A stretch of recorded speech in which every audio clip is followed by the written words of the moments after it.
Everybody's mic is working. Let's see. I gotta switch on Terry. Hello, hello. Kevin. Hi, everybody. All our mics are working. Everything is flowing. Hello, hello, hello. So awesome job, you guys. First thing I want to say, actually, first I want to address Brandon. I apologize so much for cutting you off at the end there. I was waiting for the pause and I was waiting for Hey man, I was just thanking you. So all you cut out was me thanking you for all your great work, but I appreciate that. Well, shoot. Well, you guys did an amazing job. And, this is so unique from most webinars that you see and summits because none of us are here to promote, $100, $200, $300 type deal, anything like that. We're simply just sharing information, giving value, and just trying to connect and give that value to as many people as we possibly can. So that's what it's been all about. And you guys you crushed it. Everybody, you did an awesome job. And I think if we had lagging issues, I think if people watch I'll have videos that come up, or if they watch the stream after it goes live, I think the quality will be better when they watch it. So technical issues, all on me. But with that aside, it's amazing to be here. And the other thing that's different from anything else is this roundtable discussion. So, people usually just give the speakers a chance to speak, but I think it's important, and I do this when I'm on podcast interviews too, is try to ask the interviewer questions rather than just asking me as the interviewee. I want to get to pick their brain a little bit with questions. So we've all prepared a couple questions for each other, and we got a couple questions in the chat as well. And if people in the chat have any more questions, bring them up and we will gladly discuss them. So yeah, are you guys ready to get rolling? You got your questions ready? Let's roll. All right. Yep. All right. We're going to start right off the bat with the people's questions. The people are who are important here. So we got a long one first. I think that was the first one. Let me make sure I don't skip anybody. Okay. So our first one comes from Kenneth Meniato, who's from the Philippines. Awesome guy. And so we'll keep the question up until we have time to read it. Right. Really, the question is, how do we sustain our passion when it has become our job to? If we're so dedicated to something that we're doing it day in, day out, how do we sustain it? How do we make it more, how do we make it more sustainable for ourselves? So I think we all can answer this question. And just so we're clear on how we're going to do this, is we'll go around the circle. So it'll be myself, and then Terry, Kevin, and then Brandon. And if we're asking each other questions, Terry asks a question. Kevin will go first. Brandon will go second. I'll go third. And then Terry, you'll follow up and do your answer last. Yep. Okay? Sounds good. Okay. So let me reiterate that in case you got caught up reading. How do we sustain our passion when it has become our jobs too? So I will start this one off. I think that Terry and I were actually just talking about this yesterday. If something becomes your daily thing, how do you make it so it's not draining, that we can keep that passion day in, day out? And I think what we really talked about was keeping that variety, right? If we have a certain task that's really draining, try to sprinkle in something that's exciting for us. Say if I'm writing, I need a little bit of a creative outlet. Maybe it's something that I work on, like this presentation or this conference, that gives me a little bit of a creative outlet away from the monotony of just staring at a screen and typing away. And, it's great. I'm passionate about what I'm writing, but I need a break every now and then. So, Terry, do you have anything to develop on that, or another answer? Yeah. I was actually thinking about part of your presentation where you were looking at all the different aspects of life. Like we've got work, we've got family, we've got taking care of ourselves. And I think it's really important to sometimes step back and think about what you want your life to look like. It can be very easy to get sucked into, being really involved in work that you love. And that's actually a blessing in many ways. But it's important for us also to have balance and to sometimes step back and recognize if we're getting tired, or if our energy is being drained, or if we realize we haven't spent time with friends, or haven't gotten to the gym, or aren't eating well, or whatever, and take the time to make sure that you've got balance in your life, because that's going to ensure that you have the energy to invest in the things that you get enjoyment out of. Love that. So true. Kevin? Yeah, I've got to look at this from my journalism angle. Once a journalist, always a journalist, right? So I think when you are drained or lacking passion for something you do every day, one of the first things they teach you in journalism school is to have multiple angles to attack a story. And really, it can be the same in life, right? When you are doing something day in and day out, challenge yourself to make mini milestones or change the angle of the way you're looking at something, because it's a way for you to recharge your own emotional and mental batteries if you can find a different way of attacking a problem. So my answer to that question is always be looking for the next angle of production, if that makes sense. Absolutely. Yeah, awesome answer. That's quite the developed answer on the spot, Kevin. Awesome. Brandon? Yeah, I think you guys had incredible answers. And first thing I want to say to Kenneth is, number one, your profile picture is awesome. I love your picture. The second thing that I'll say is, I think the fact that you're asking this question tells me that you're going to come across the answer very soon. The way that I view purpose is different than the way that you view purpose. And let me explain how I know that and what I mean. The way that you wrote purpose in your question shows purpose as a noun. I don't believe purpose is a noun. I believe purpose isn't something you have. I believe purpose is something that you do.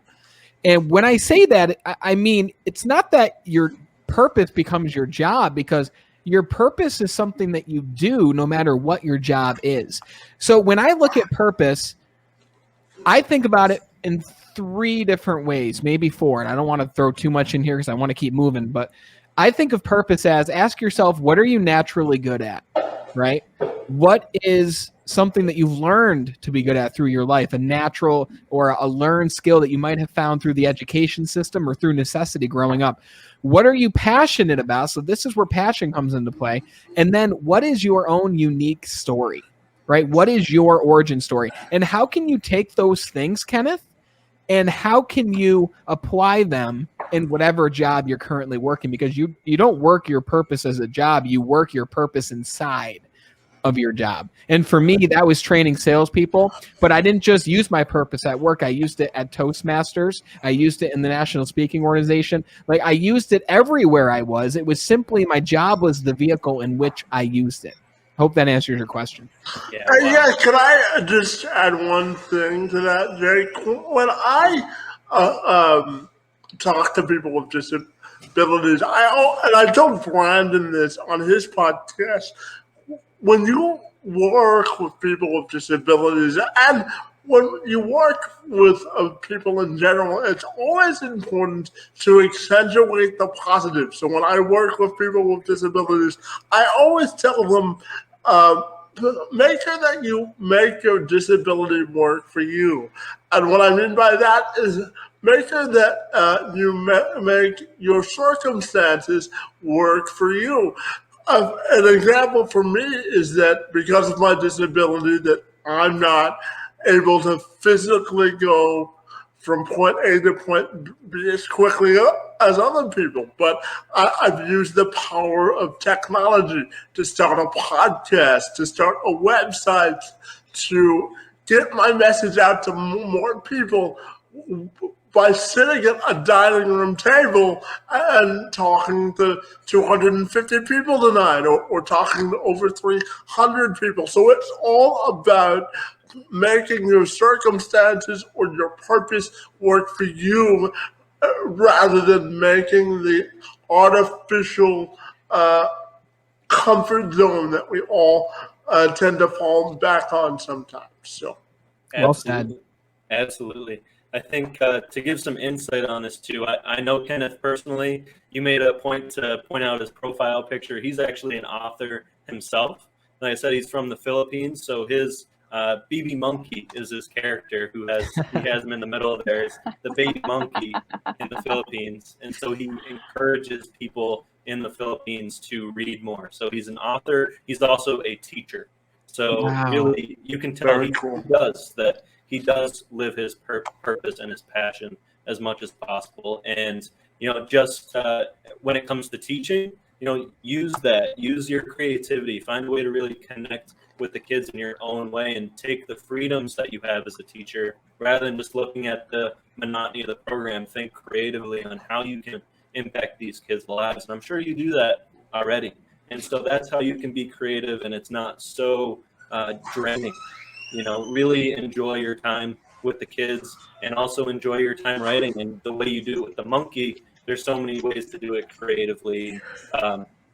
Just keep up the great work, keep connecting people through that. And I know we spent a good amount of time on that question. That was a great question, Kenneth. So I'm glad everybody had such great answers on that as well. So I'm glad we could really give a full in-depth answer. So I want to move on to the second one. We have a couple, I think these next couple questions are direct questions, but one of them, interestingly enough, was from my mom, and it's one of the questions that I was going to ask. So she asked Kevin, was there a particular educator who made a difference in your life? Directly to Kevin. So we'll start with you, Kevin. yeah, well, I appreciate that, and we always have to support moms, right? Whatever moms want, they get, right, all the time. Yeah, absolutely. So I appreciate the question. When people ask me this question, I go back to my second to last year of elementary school. It was 1998. And I had just come back from London. Thames Valley Children's Hospital was where all of my procedures were done for my disability. And I had just been told by the doctor that there wasn't anything else medically that physicians could do for me. And I really had to sort of prioritize what that meant for me internally. And I had to go back to school. And I was really struggling at the time to find my purpose. So they could see that in my elementary school. And I credit the principal at the time. Her name was Carol Crawley. And she had called me into her office, and she had just met with my parents and the group of educators and counselors who were assigned to my file. And then she met with me, and I told her what she already knew, but it was a cathartic experience for me to get it out, to tell someone else with an outside perspective that the doctors had told my parents basically that I would be confined to a wheelchair and have to use a walker to get exercise and move around. And she looked at me and she said, the only limitations on your life are the artificial ones that you place on yourself. And then I felt, after hearing that comment, that it really skyrocketed both my confidence and my purpose in life. And I want to, one of the reasons I wanted to become a journalist was I wanted to give people the platform to share their own individual stories, regardless of the way they look or how they're perceived in life. So to answer your question more directly, it was my middle school principal, Carol Crawley, who really changed the trajectory of my life. Wow. That's so powerful, Kevin. And an interesting tidbit is that my mom is actually a principal as well, and she's the one who asked you that question. Well, then she'll appreciate that answer, right? But the impact that teachers and principals have in people's lives, and I'll let Brandon follow up with that answer. I just wanted to throw in that tidbit, but awesome answer, Kevin. Yeah, I think, I mean, I've had several educators that have made a difference in my life. I think the greatest educator who made a difference for me, I thought it was a Kevin question, so now I'm thinking in my mind, who made a difference on me? I'd have to say it was my psychology teacher. And I say that his name was Mr. Hammond. And he was great because he was a real teacher, like real as in like, he didn't put on like a facilitator mask when he went into the school that day. He truly wanted to be a cool teacher, yet a stern teacher. And he always asked me like how I was doing, right? I was an introvert in school. I am an introvert in general, right? I come alive when I need to, right? When the situation presents itself. But he was always just real with me, right? He always asked me how I was doing, if there's anything he can do for me. And I performed very well in his class, not because I was interested in psychology, which I was, but because I liked him as a teacher. But the person who made the most impact on me was my business teacher, because I don't believe that we're taught things in most schools. I know it's getting better in some areas, but I finally learned something in school in my senior year from my teacher, Mrs. Sisk, her name was. And I actually connected with her on LinkedIn like 6 months ago.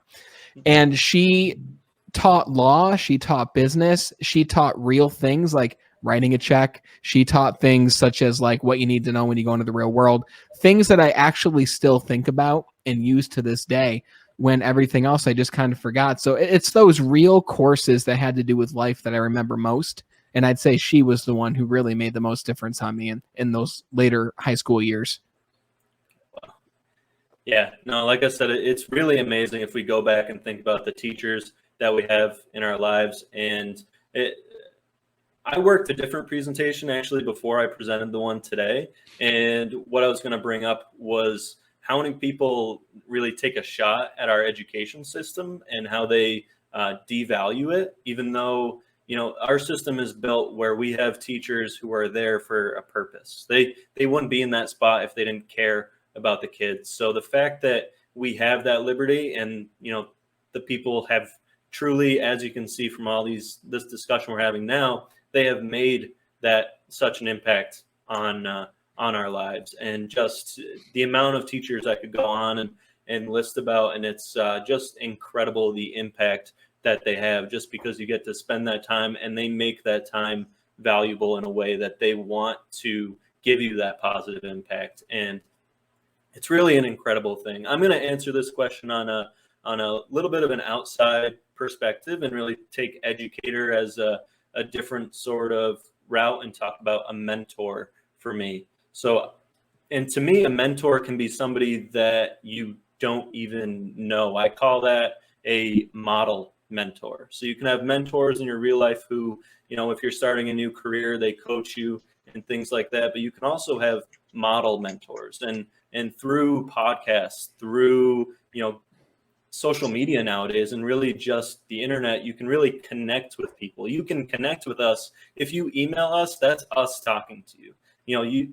You really get to meet people one-on-one, and even through podcasts, you get to feel the personality of people. And somebody who really I feel is a model mentor for me was Jocko Willink, and he had such a strong impact on me to get started on my own personal development route.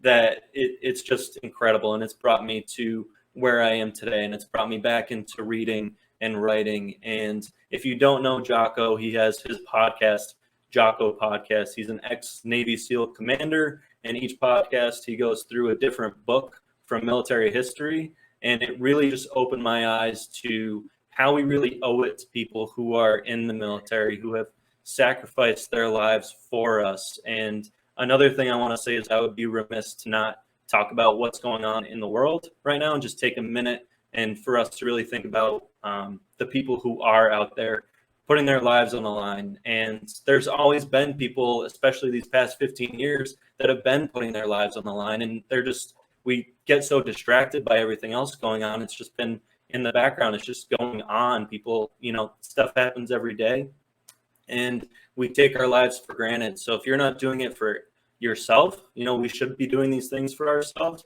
but also think about the people who have sacrificed their lives for what to have the freedoms that you have, and don't take advantage of it. Things could always be worse. And so that podcast and Jocko himself has really brought so much power to my life and has really influenced me to start this journey. So on to you, Terry.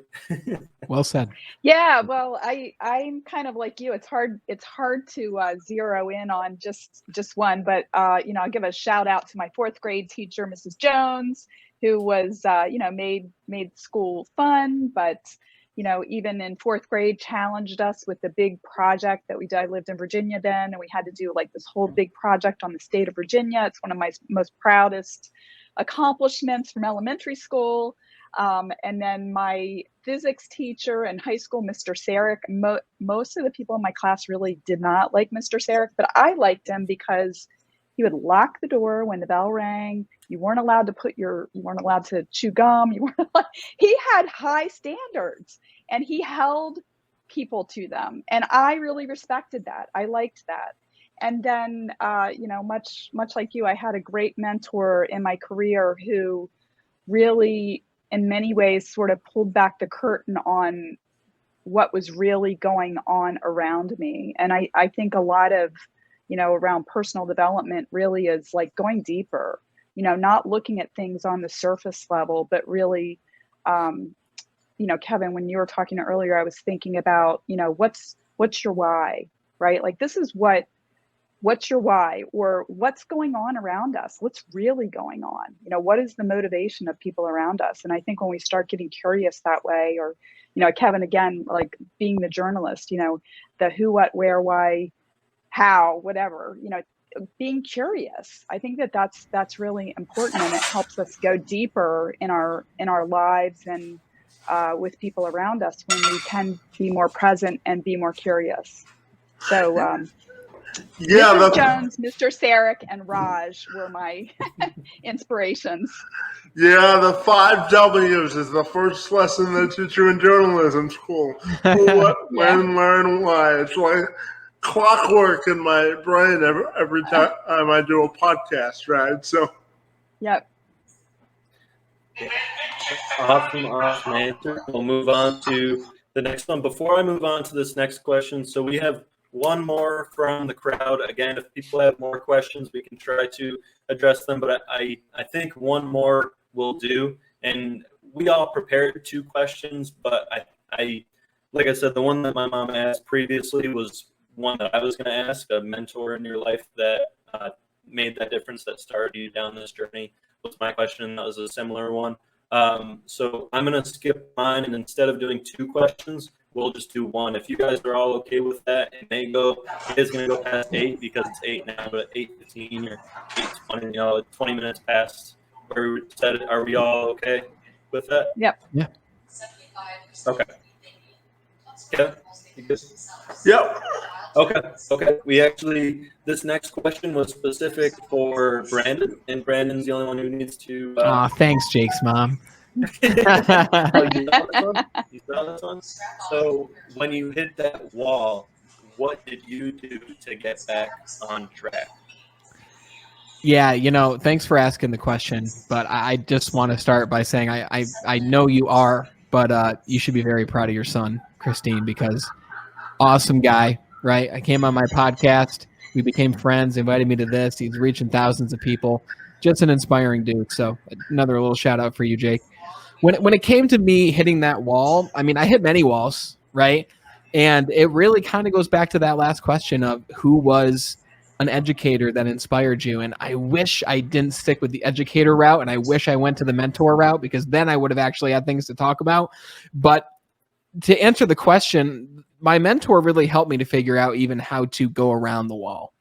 The wall at that point was not understanding that I could get better.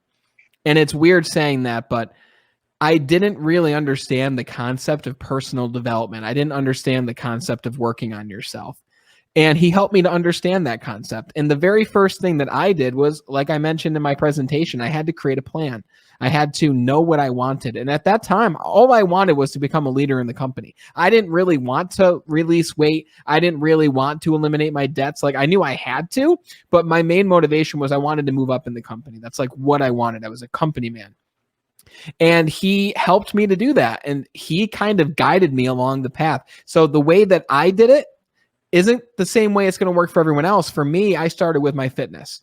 And once he started bringing me to the gym with him and I started to work out and feel better about myself and think different thoughts when I looked into the mirror, that started to impact every other area of my life. So my way of answering this would be pinpoint that one area of your life that's dragging all the other ones down. For me, it really was my fitness. For others, it might be their finances or their relationships. If they're living with someone, maybe intimately, who brings them down, right? Who sucks their life and their energy, right? You got to get around different people who charge you. So what's the one area of your life that's dragging all the other ones down? Focus on that, because, I mean, you know the quote, a rising tide raises all boats. Right? If you raise the lowest one, it's going to boost all the other ones in the process. So my way of getting through that wall or over it or whatever was to focus on the one area that was weighing all the other ones down. Well said, Brandon. Well said. It's definitely important to find that. And like I said during my presentation, that was all about reflecting, finding that one spot and really focusing on it. And there's so much power in that, and making, you start setting goals and make things that are non-negotiable. If you say you're going to start out with 4 miles a week, then make it a non-negotiable that you do that. And just being able to focus on one thing is definitely, she had a comment. She says, I am so very proud. So thank you for your comments, Brandon, and great answer to the question. And so we'll move right on to Terry's question. Yeah, so my question is, what role has disappointment or failure played in your lives? Kevin? Oh, and let me sorry, I didn't read my whole question. In your lives and in your success. Oh. Wow, what a powerful question. Thanks for the question, Terry. I have to tell you that one of the jobs that I had recently, I was putting all of my energy into this job, and I never found time for myself in terms of finding my inner center, because I was always constantly trying to meet a level of expectation that I felt that I was just treading water. So when I hit the wall, I said to myself, I can either continue to do this job for the paycheck, or I can get out of it and sort of redefine myself. So I got out of the job because it was dragging down every aspect of my life, and it just never got better. And I could see the writing on the wall. They weren't happy with me. I wasn't happy with my performance. So I think when you have a situation where you're not fulfilled, you have to do sort of what I call a self-inventory and find out why it is you're not happy, and figure out how to reverse course. So I don't know if that answers your question, but that would be my answer. Yep, it does answer my questions. Thank you. You're welcome. That was a great answer on the spot, by the way, because I had to think about that for a minute. And I came up with two situations, which I'll talk about, quickly, because we could talk for a while. But failure is one of the only reasons why I'm even where I am right now. And I say that because I became a leader. There's 2 chapters in my life. One, I was a leader in a sales company. Second, I trained salespeople from all different sales companies nationwide. The first one, I wouldn't have been able to become a leader if I hadn't realized the necessary skills to be a leader in the first place. When I started in sales, I was 18 years old, and I was very cocky. I didn't know how to teach people. I didn't know how to train people. I always like tried to force what I did onto other people. Like I was 18 doing very well, and there were people in their 30s and 40s who struggled immensely. And I was like, I want to help you, try this. And they're like, we don't want your advice. So when it became time to be a leader, I had to realize what didn't work about that approach, a lot of it. And I had to figure out what did work. And my mentor at the time really helped me to figure that out. So if I hadn't failed at leadership and really just being a great coworker and team member, then I wouldn't really know what went into being a great one. The second is when I began my business, and this will resonate with anyone out there who has a side hustle or business, whatever it may be.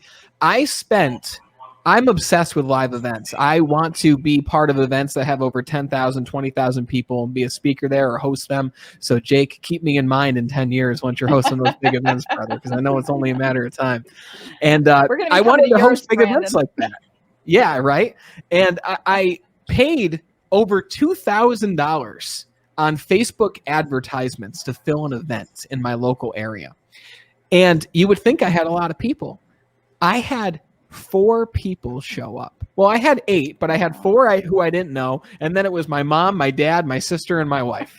All right. And I acted like I didn't know them because I was like, I want people to think this room has more people in it. Right. And through that experience, it helped me realize, number one, I had no idea what I was doing. Number 2, people needed to know who I was before I was going to fill a room like that. And that's what led me to creating an ebook, which turned into an actual physical book, which led me down many different paths. So if I didn't spend that $2,000 in advertisements I was very, very depressed about that for a good couple days, right? I was like, oh my God, why did no one show up? If I didn't do that, I wouldn't know how to correctly run ads today. I wouldn't know how to market myself, all those things. So it's those failures that really help you accelerate your learning. And can I just add one other quick story to Terry's question? Terry, I have to tell you, one of the reasons I started this podcast, I was about to go back to a job that I had as the regional ambassador for the Discoverability Network for the province here in Ontario, representing Windsor and Essex County. And then COVID hit the week before I was to sign my contract, right? And then I had to say to myself, how do I pivot? How do I stay relevant? So I started the podcast May 29th of last year, and we're already up to 305 episodes. So it's all about making your circumstances work for you. Because while that wasn't my fault as a failure, I had to find a way to pivot as well. So I always want to tell people that life is a constant game of connection, and you never know which audience of people you're reaching through your messages as well. So true. I agree with that 100%.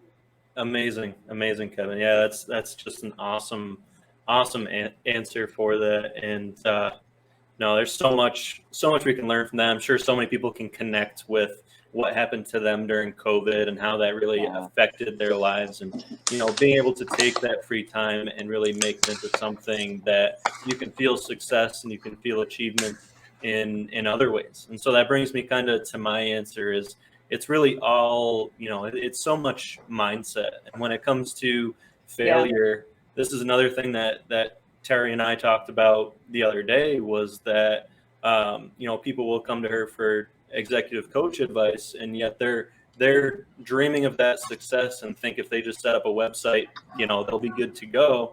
And you need to, pull the reins a little bit and say, hey, it's a long road to get there. So be calm, relax, enjoy the process. It is, like I said, it's all about your mindset going into something, and the feeling of achievement that you get from doing 300 podcasts or from writing a book and being a bestseller, and just the feedback that you get from people, it means so much more than the money and the sales and all that. It means so much more. And it's so that's what's important. And that's something I had to learn the hard way. I've tried other things through the internet, developing websites, developing programs that failed. And it's because I didn't have the passion and the purpose behind it that I needed. I was in it for what I thought success was, when, I really just needed to look deep, go back to my reading and writing and educating myself and bettering myself. And this is actually a Dr. Phil quote, that you need to take care of yourself first before you can take care of others. So if you have a great idea or you want to do something, make sure you're developing yourself. And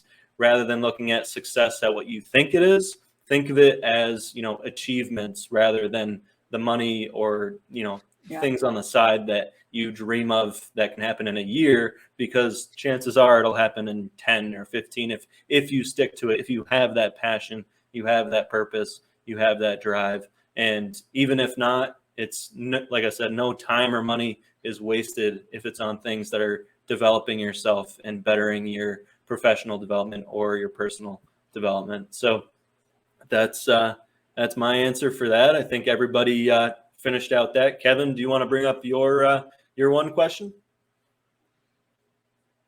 Oh, hold on, Kevin, you're muted. I don't know how that happened. There we go. Because I muted myself, that's why. Hey, it wasn't me this time. No, it was all me. So my one question has to do with inclusion. When I was the regional ambassador of the Discoverability Network here in Windsor, we got a chance to give 70 people with disabilities either a job or an internship placement during my stewardship of the network. So my question is to all of you, and I'm very curious to Terry's answer, because I know in some way how Brandon's going to answer this, but I want to know from all of us, what intrinsic value do you think infusing more people into the workforce who have a disability could bring to a workforce in today's society? He knows what I'm going to answer, because he asked me the same question on his show, and I will answer it the same way. So you're very wise, Kevin. And I will say that, just like what you said earlier, right? You use what you have, you use your disability, you use your, and that's exactly what it is, a disability, but really it's just a different ability, right? Rather than it's different. So what about you is unique and different that somebody who doesn't have this disability doesn't have, right? Like, what is it about you that's unique that you can bring to the workforce? And really the one thing I'd say, and listen, I can't really, because I don't have a disability, right? But what I do know is I've worked with a lot of different leaders who wanted to become leaders, and it's the same advice. It is, what is your unique selling proposition? And people have said, well, what do you mean? That's like a product, but you are a product. The way that you show up, what is unique about you? Something about me is I've always loved to influence people and to teach people. So my unique selling proposition is I'm really good at influencing people to make a specific decision as long as I believe in that decision, right? So what is it about you that makes you unique? Are you a great problem solver? Are you great at relationships? Like, my wife is the most incredible person in the world when it comes to relationships. Like, she is better at relationships than I've ever seen anyone in the history of anyone. Like, she remembers everyone's birthday, remembers all my family's birthdays. I forget their birthdays. She knows them all. She just literally went to a restaurant to get a gift card for my brother's birthday because I didn't get him a gift, right? It's just, she is the greatest at relationships. So anything that has to do with cultivating and building relationships, do that. So this disability of yours, what is it? How can it bring value to an organization, right? Because while it might be easy to say, well, they should hire me because, well, really, you have to bring something to the table. What is it that you're bringing to the table that can provide value? The sooner you know what that is, the more likely you're going to be exactly where you want to be, in the job you want to be, in the industry you want to be in. And just for the record, Brandon, my birthday is January 15th, okay? I'll let my wife know. I already forgot. Oh, my goodness. Great answer, Brandon. Great answer. I think, there's so much that needs to be talked about, that it's such a great, with your theme of let's have this conversation, talking about inclusion in the workplace needs to be brought up no matter where you are. It's something that so many companies, just I would say 99% of companies, are short-sighted of where they can include different individuals in that space. And and I want to use you as a fantastic example. You can tell you have an amazing mind. You're so capable with what you do with the podcast and everything. It's really, there's so many amazing traits that you have that can be brought to the table if companies, would acknowledge that and bring that out of people. And if they, open their minds to where spots could be where you can fit, I think it's just such an important conversation that needs to be had. So I really, really love this question. And I think,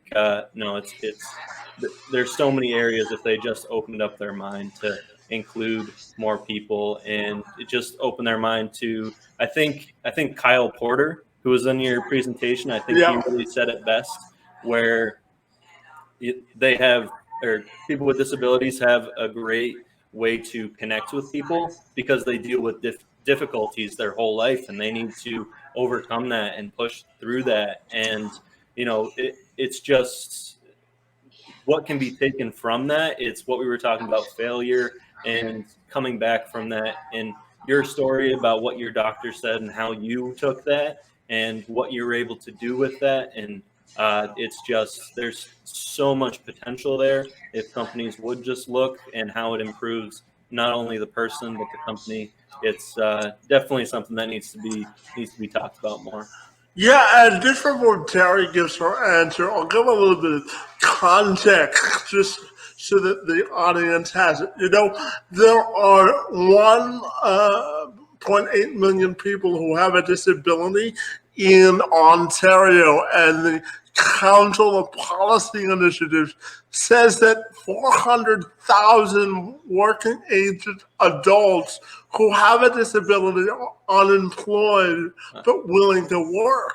So it's all about creating bridges of inclusion, right? So I just wanted to bring those statistics to the table. And Terry, the floor is yours to answer my question. Yeah, well, I'm going to flip the table a little bit, because I think that what we've been talking about is from the employee standpoint and what they're bringing. But I want to talk about what companies can get out of hiring people who are differently abled. I think that this whole topic of diversity, equity, and inclusion is something that many companies are taking very seriously. But to me, it's just smart business sense to do this, because companies sell to all different kinds of people. And one of the things that I think has been missing for years, and I think that this is where the diversity, equity, and inclusion initiatives are helping companies, is that in the past, they were really only listening to certain people in their organizations about where the opportunities were, or what their opinions were about, what kind of products to make, or where to market, or what kind of messages to put out. And the more that organizations tap into all of the wisdom that is within their organization, and the more that the organization reflects the marketplace that they're selling to, which, Kevin, to your point, 1.8 million people just in Ontario, the more effective they're going to be, the more successful they're going to be as businesses, because they're going to be wiser. They're going to see opportunities that some of their competitors aren't going to see if they are not more inclusive in the people that they hire. And in a lot of cases, they make more money if they listen to people with disabilities. Absolutely. It just makes sense, because they're smarter, because they are tapping into the collective wisdom of many different types of people that have different perspectives and different experiences. Well said, by the way. Yeah. Thank you. Yeah, it is. It's such an important topic, and it's important to really think about, where we can include people, how we can include people, and in every company. For my company that I'm in, for instance, there's so many programs that we're given. Like, we have a leadership program inside that's gauge toward engineering, architecture, what we do for work, but there's so many spaces we're also developing a podcast, and the fact that, those with disabilities are just, not thought about as much I'm not going to say that my company, but I think overall in general that it's really a great thing that could be implemented across the board, is that it just needs to be discussed more and talked about, if they want to develop a podcast or things like that, where these people can be included. There's so many opportunities for that. So thank you, Kevin. Great question. And I hope you enjoyed our answers. Yeah, I had to make sure I wasn't muted. Absolutely. And thank you for a robust discussion on an important topic. Absolutely. Brandon, last question, I think. Cool. Yeah. I like to selfishly ask this question to hear about maybe something that I can include in my routine. But I'm very curious, as highly successful people, what is the one thing that you have in your routine that is for your own self-care, for your own well-being, that is a non-negotiable for you? Something that no matter what, every single day you'll do this thing because it either primes you for the day or it helps you during your day. What is this thing that it's just part of your everyday routine that really amps you up and helps you perform at your peak? Yeah. Wow. It's tough. I mean, there's so many things that I implement, and it's I think the one thing, and it varies, I think having a morning routine is so crucial, just to take that time to yourself. You're not just waking up, getting in the car and going to work, and you want to start the day off in a positive way, any way that you can. And this changes depending on my goals for health and fitness. Sometimes it'll be a run in the morning. Sometimes it'll be lifting in the morning. Some things I always do. I always drink a tall glass of water first thing in the morning, just to get things flowing. And, I just set aside time for myself. I also like to read out of a book. I have The Daily Stoic by Ryan Holiday, which is a quote for each day. It has 365 days of the year as a quote, a passage to follow. So it's a little morning reflection. So I can really get to think. Another thing I do, and this was all part of my morning routine that I used to do, live stream as well. I'd live stream it. So I'd pull a quote from somewhere, and I'd also, not only discuss the quote and the background behind that, but I'd also talk about something that I'm grateful for that day, and encourage people to do the same thing. I think just having a morning routine, no matter what that is, setting that time for yourself, even if it's just reflection, thinking about where you're at, what you can improve on that day to be that little bit better, just like Brandon was saying. Think of that one thing and make it a non-negotiable, and work on that, even if it's the same thing, because you have a big goal in health and fitness, or you have a big goal with your relationships, and you just want to reach out to more people who you haven't talked to in a long time. Make it a point, and by making yourself better every day, by setting that time for yourself in that morning routine, it's crucial, I think, for anybody. Woof, you're on fire. Love that. Well said, brother. Woo, woo. Thank you. Well, I'd like to say I have non-negotiables, and I actually don't. I think that one of the things that is important to me, and I know about myself, is that I like variety. I go through seasons, and I do try to, drink water in the morning when I get up, and eat a healthy breakfast. I've gone through seasons where I would get up and meditate and journal, and my days went well. And I've kind of gotten to a point where I know myself, and I know that sometimes I just have to circle back, and that I forgive myself when it's not, that's why I say it's not, I don't have any non-negotiables, because to me, I've had trouble in the past of being too judgmental of myself. And so I've really tried to be kinder to myself when I don't live up to my ultra high expectations. And if I fall off the horse, I just get back on, or I decide that wasn't working for me, so I'm going to get up and walk in the morning. And I've done all of these things. But being creative. I mean, this is what I do during the day. You know, being creative, connecting with people, giving myself time to think. These are all things that are important to me, but I tend to not just, you know, I've read the Morning Miracle, you know, about creating a routine. I haven't done that, but I'm doing okay. And I keep trying. So I think that's probably the thing that I do, is that if I don't do something that I intend to do, I keep trying to incorporate it, and that's okay. And I forgive myself.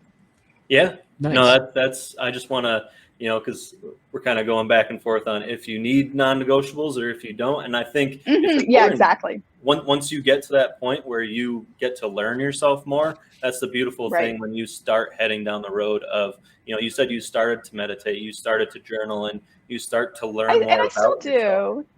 Yeah, I still do, you know, and it's like if I miss a day or if I miss a couple weeks, I'll think, okay, I'm going to get back to that.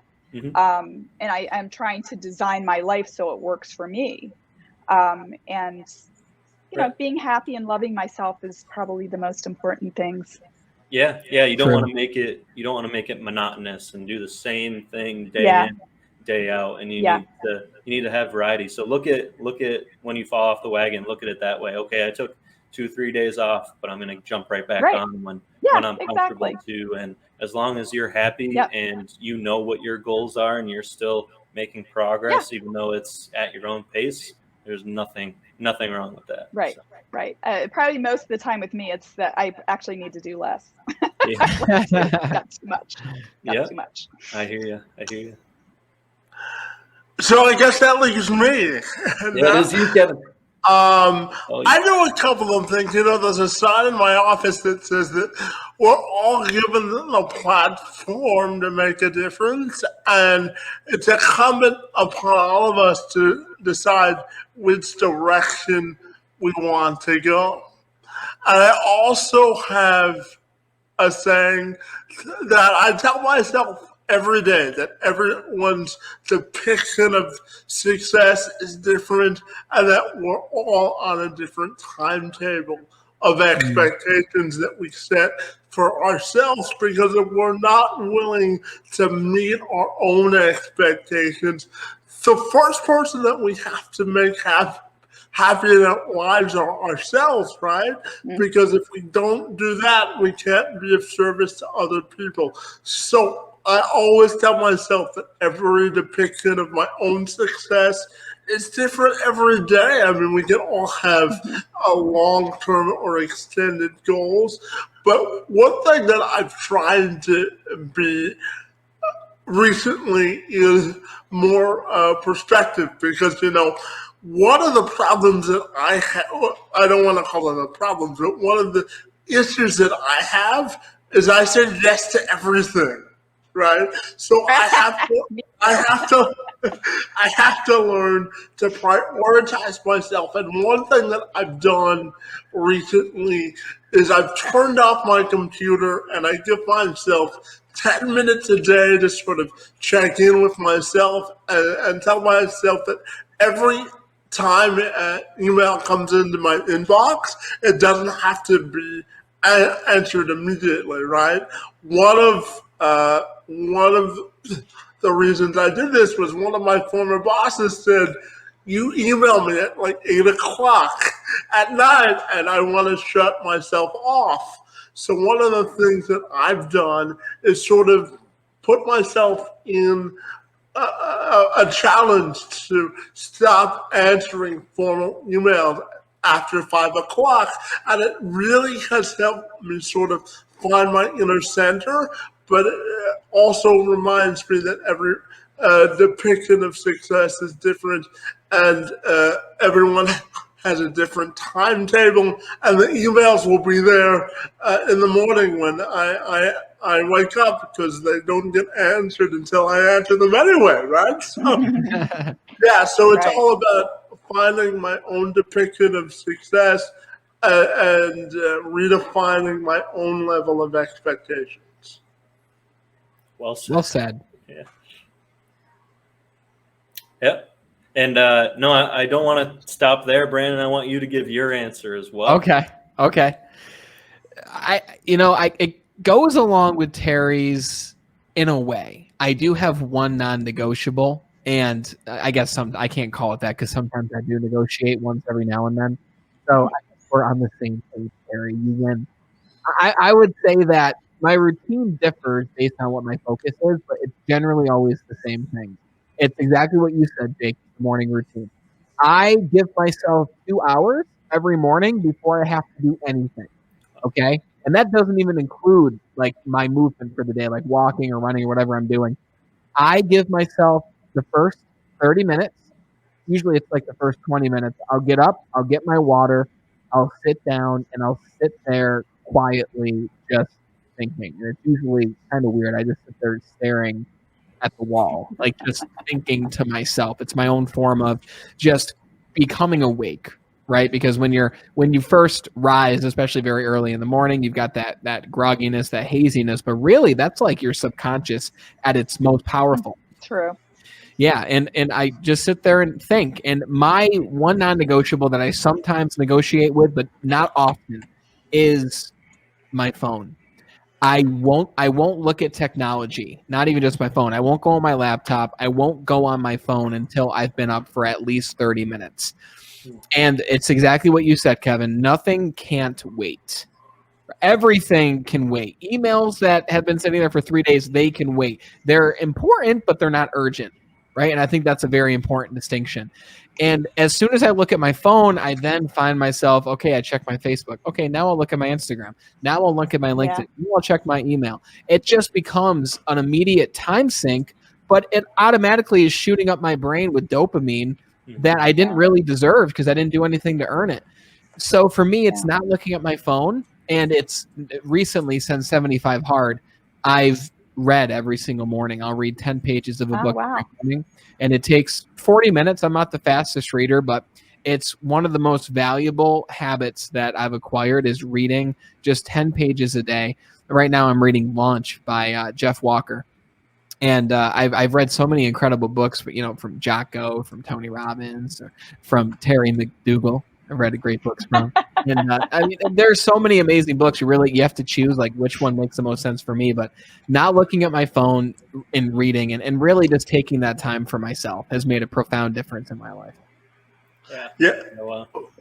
Finding a moral center is important. And one thing I always do too, I start every morning with, at least I try to anyway, by listening to the song High Hopes by Panic of the Disco. It just puts me in the right mindset to start a day of success.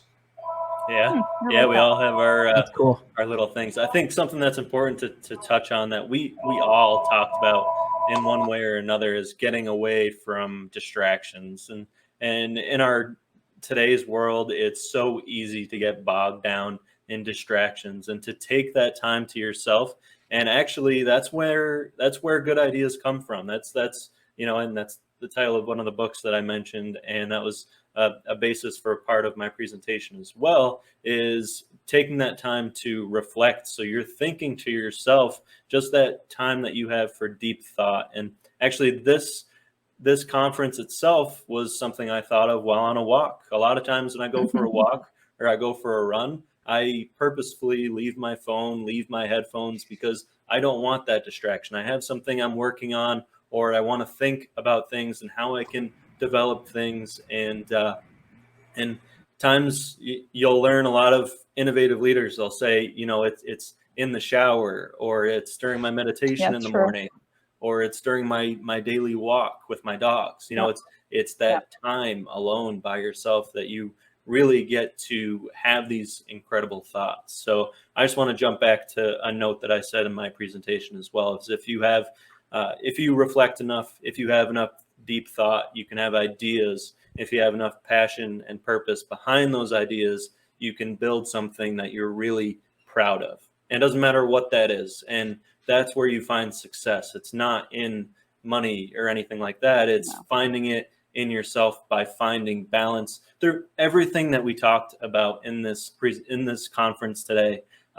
Just awesome. I couldn't ask for a better team. One thing I want to apologize for the technical difficulties, but I hope everybody who jumped in here got value from these presentations and saw that we're really all just trying to give value to you. So if any one of us, or if all four of us connected with you, reach out to us, talk to us, and we're more than willing to talk back and answer any questions that you have. The greatest thing that we're looking for is just connecting with more people. So that's really what this is all about. Go find us on LinkedIn, go find us on Facebook, go follow or subscribe to our YouTube channels, whatever you find best. And don't be afraid to reach out to us. You know, our emails are all on our websites if you want to reach out to us. We all have our podcasts, we all have our books, whatever form of media that you enjoy, go search it out. And I really hope that you enjoyed all of these presentations and our roundtable discussion. I, for one, really think that this roundtable discussion was the most powerful thing that really, I think it's important to have those presentations to start, to really, so everybody gets to know a little bit about everybody. And now we can bring things full circle and really delve into meaningful questions and have meaningful discussion that bring up new ideas. And we're not just jabbering on. These are things that we talk about because we live this passion in our lives. And like I said, I hope you all can see that we live with passion and purpose in what we're doing, and we just want to help as many people as possible. So I appreciate everybody for watching. Kevin, did you have another point? Yeah, no, I just wanted to end by saying, Jake, I wanted to bring something up that I recently heard Brandon say, and it's something having to do with, if you don't have the energy to attack the day, like from a personal perspective, then your level of being successful won't be at its peak level. So I wanted to end by saying, make sure you take care of yourself, energy and mentally, because if you don't have the energy to be personally invested into something, then your level of execution on the goal or the message that you want to deliver won't be the same. So thanks for reminding me of that message, Brandon. And I just wanted to bring that up. Yeah. Well said. Absolutely. Does anybody else? Jake, thanks. Jake, thank you so much for all the work that you put in. And, you know, this being your brainchild, I am honored to have been here with you and with Brandon and Kevin. You guys are all so great. So thanks so much for giving us this platform. Yeah, thanks, Jake, for the platform and the opportunity. And Terry, I look forward to seeing you next week on my podcast. Absolutely. Yes. Yep. I'll be watching as well. Yeah, no, it's amazing having all you guys here. Terry, Kevin, Brandon, the fact that I was just able to reach out to you and you're willing to come on, even though we may know each other through a podcast, or, Terry, I actually listened to one of her podcasts and decided I really connected with her just because, everything we have relates so much between what Brandon and Kevin and I say. I just, there's really no better fourth piece to the puzzle. So thank you for, trusting in me to be on this show and for making a great presentation. And